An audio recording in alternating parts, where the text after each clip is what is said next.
അപ്പോൾ ശരി. ബിനു, എന്തായാലും സാറേ എന്ത് ലുക്കാണ് ഇറ്റാലി മാർബിളൊക്കെ. ഇതൊക്കെ ഇട്ടാൽ തന്നെ വീണ്ടും ലുക്ക്. അത് നീ പറഞ്ഞ ശരി കേട്ടോ. ഇതിൻ്റെ അത്ര ലുക്കും കംഫർട്ടും ഒന്നും വേറെ ഒന്നിനും കിട്ടൂല. സാറിൻ്റെ ഒക്കെ ഒരു വാങ്ങി ഇതൊക്കെ മേടിക്കാൻ പറ്റുന്നുണ്ടല്ലോ. ഇറ്റാലിയൻ മാർബിൾ വാങ്ങി ഇത്ര വലിയ കാര്യമാണ് ഓടാണ്. ആണ്. സാറിൻ്റെ ഒരു കാര്യം അറിയോ, കാവിട്ട വീട്ടിലാണ് ഞാൻ താമസിച്ചുകൊണ്ടിരുന്നത്. ഈ ബന്ധുക്കളെ വീട്ടിലൊക്കെ പോകുമ്പോൾ അവിടെ ഈ ഇറ്റാലിയൻ മാർബിൾ കാണുന്ന സമയത്തെ എന്ത് രസമറിയോ അതൊക്കെ. അന്നേ ഞാൻ വിചാരിച്ചതാ ഞാനൊരു വീട് വെക്കുമ്പോൾ എന്തായാലും ഇറ്റാലിയൻ മാർബിൾ ഇടും. എന്നാൽ താനൊരു കാര്യം ചെയ്തോ. ഇപ്പോൾ വീടിൻ്റെ പണി കിടക്കല്ലേ, ഇറ്റാലിയൻ മാർബിൾ മേടിച്ചോ. അതൊരു വൺ ടൈം ഇൻവെസ്റ്റ്മെൻ്റ് അല്ലേ ഇടോ. നടക്കുന്ന കാര്യം പറ സാറേ.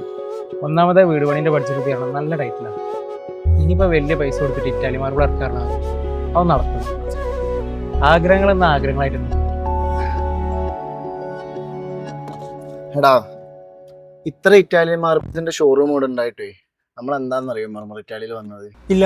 എടാ, ഈ മർമർ ഇറ്റാലിയിലില്ലേ, ഇവർ ഈ വിദേശ കുറികളിൽ നിന്ന് ഡയറക്റ്റ് പർച്ചേസ് ചെയ്തിട്ടേ ഇവർ തന്നെ ഫാക്ടറിയിൽ പ്രോസസ്സ് ചെയ്ത നല്ല A grade quality Italian marbles ആണുള്ളത്.